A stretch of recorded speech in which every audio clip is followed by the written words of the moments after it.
All right, let's go out to Las Cruces, New Mexico. I know where Las Cruces is. What's up, Bridget? Hello. How we doing? I'm okay. Excellent. How long you been in Las?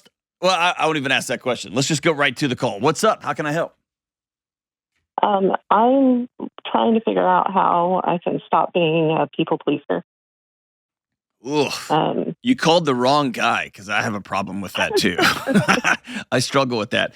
Tell me how that works in your life.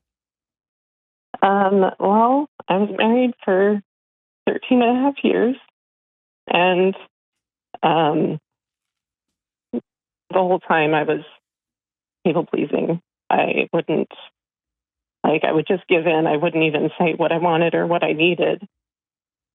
And so it got to the point where my husband um, started to make jokes about making me his sugar mama. And then he went and quit his job and proceeded to play video games nonstop.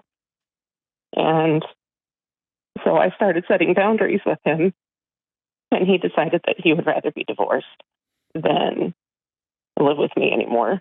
And and then he immediately asked me if he could start dating before we were divorced. And I told him no, but he did it anyway.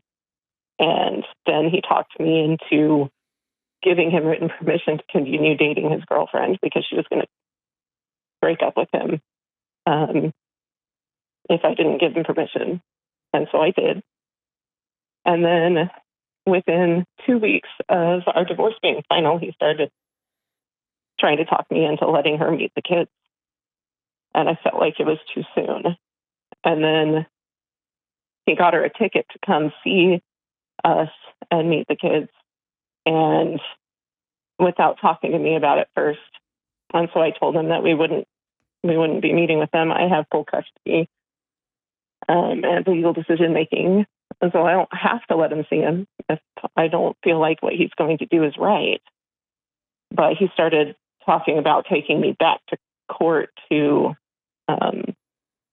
get more rights. And I felt like that would hurt my kids more than meeting the girlfriend. But then he also started yelling at me that he gave me everything in the divorce, but that wasn't what I wanted. I wanted him to work with me on what he should take. And so I feel like he's going to hold it over my head for the rest of my life. And Bridget, what? I don't, yeah. So I don't I don't know that you're a people pleaser. You sound like somebody who's been very wise about trying to keep herself and her kids safe. And you're married to a manipulative, absolute jerk who has been a selfish child and has treated you like crap. well, And that's true. there's you're like, well played. I these kind of calls break my heart, Bridget, because you just laid out a pattern of how this guy has completely crapped on you and your kids and the dreams you had and your life together. And you are probably from stemming all the way back from when you were a little girl and you were made responsible for the way mom got mad. Or if dad got pissed off, it was probably Bridget's fault. Bridget, you shouldn't have done that. Now your dad's all mad. And now somebody just ran over you with a car and you're wondering what you did wrong. The only thing I would recommend that you can do differently from this point forward is to cut this guy out of your life. Block him.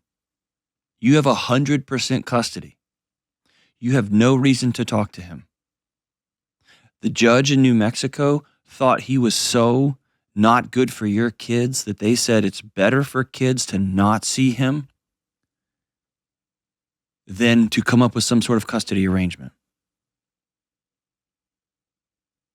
And you and I both know that judges rarely do that unless there is some really gnarly stuff going on.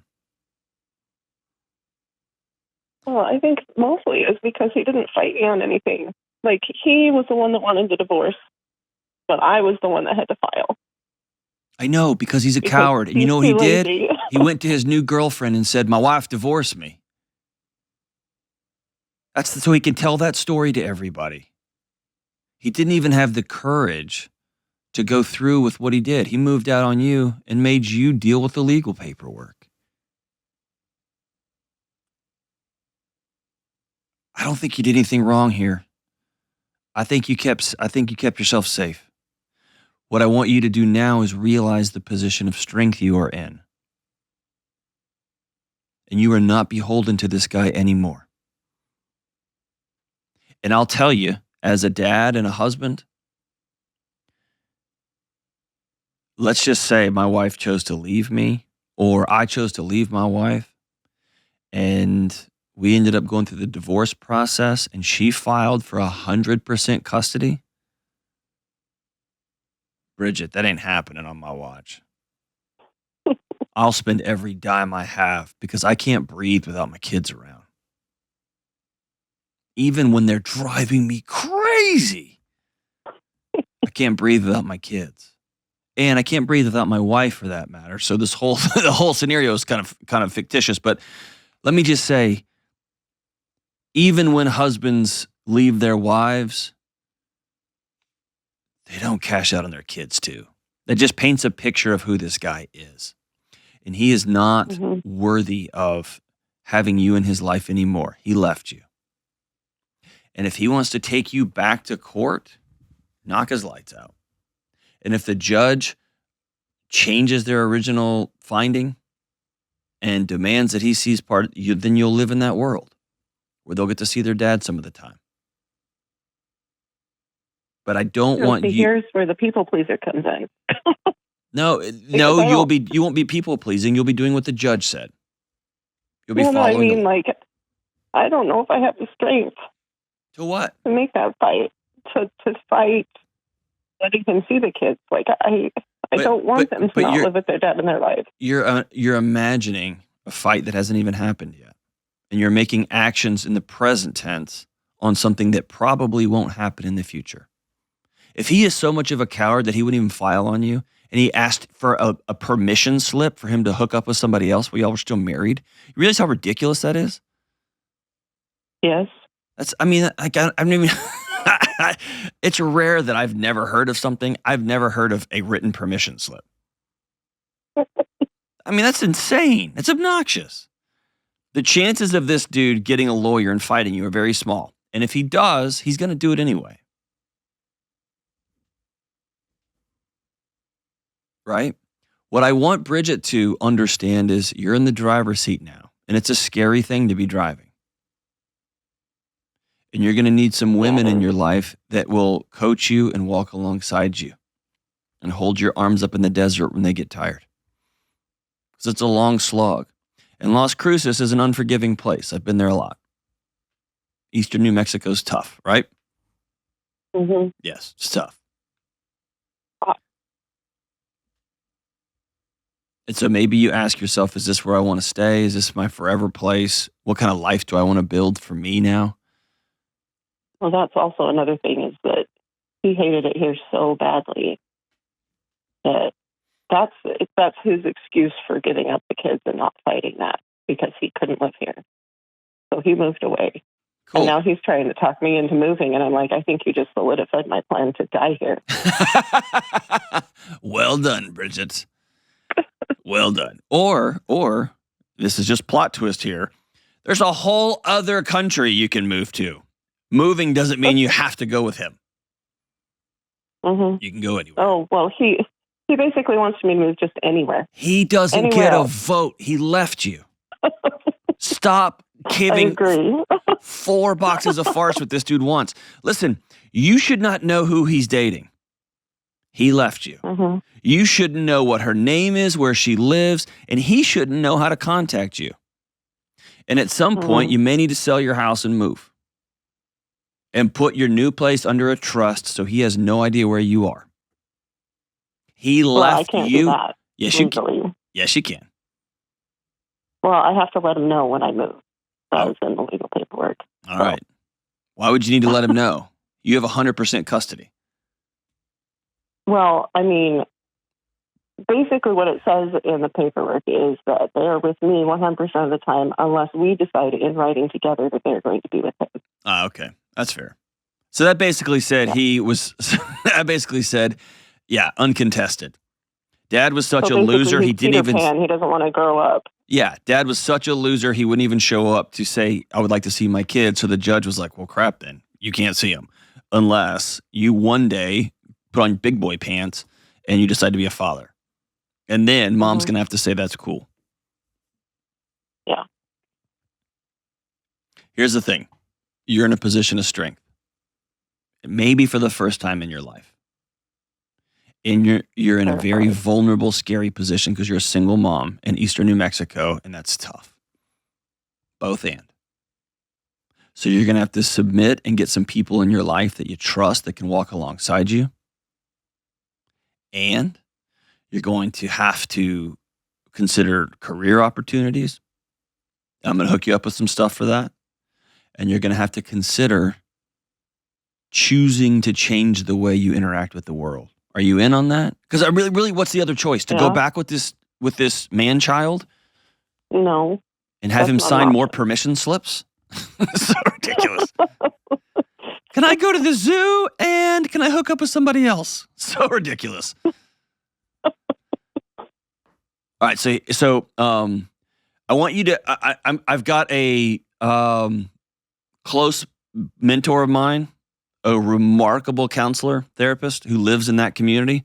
I want you to hang on the line, and off air, I'm going to give that name to you, okay? I want you to reach out and tell him I sent you, okay? I'm not going to put that name on the show because I don't want him to get blown up, but I'm going to send that to you. And I'm going to send you a couple of different things. If you're all in, are you all in? Yes, I don't want this anymore.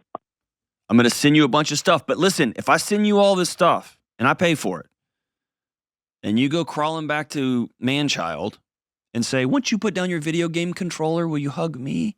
And he'll be like, I don't know. Let me check my permission slip and see when Susie's coming over. If you go back, come on. You can't do that, okay? Mm-hmm. All right. If you're in, you're in. All right. Here's what I'm going to send you. I'm going to send you my friend Ken Coleman's Get Clear assessment. It's an assessment you're going to take online. It's going to take you 15 or 20 minutes. I'm going to send you a free code, and it is going to help provide some direction for what is some work or career opportunities beyond what I'm doing now that might, A, be more fulfilling, and B, make me a whole bunch more money so I can take care of my family. Number two, I'm going to send you his book called The Proximity Principle, which is just about, reaching out and finding connections where you happen to be. The third thing I'm going to send you is my first big book, Own Your Past, Change Your Future, about how do you deal out of ash when somebody leaves you, when the worst things have happened. How do you deal with your childhood stuff and then move on to be a functioning adult? And I'm going to send you my brand new book, Building a Non-Anxious Life. The things you can do every day, every week, every month to create a non-chaotic, non-stressful world. Okay? Are you in? Yeah, I'm in. How about this? I'm going to send you something else. I'm going to send you my buddy Dave Ramsey's Financial Peace University course to help you get your money straightened out. I know the data on single moms, and it's scary, right? Well, probably not scary for you because you just lost a big kid that ate a bunch of your food, a bunch of Cheetos down in the basement when he was playing video games. So your money may even be better. I'm going to send you Financial Peace, but you got to watch all the lessons and go through the courses. Are you in? Yes, absolutely. All right, I'm going to send you all this stuff. But listen, got to get some women in your life, some real life people, and you got to give my buddy a call, okay? And I'll tell you his name off air. I'm so grateful that you called. I don't think you're a people pleaser. I think you're somebody who has learned over time to keep yourself safe. And I think you get some people in your life and you begin to create safety, choose safety. And that might mean not responding to text messages. That might mean blocking people from your phone. That might mean doing all sorts of things to create boundaries to keep you safe. It's choosing freedom. You're not dragging me around anymore. I'm unhooking myself from the back of your truck, and I'm going to start walking on my own 2 feet. Scary, but I promise you've got the strength to do it. And when you don't have the strength in those rare moments when things get heavy, that's what your community is going to be for. That's what your counselor is going to be for. That's what your pastor's going to be for. It's going to be reaching out to support people. You can call this show anytime and we'll put you through, Bridget. I'm here to walk with you. I know it's a mess, but you got this, and we got it with you.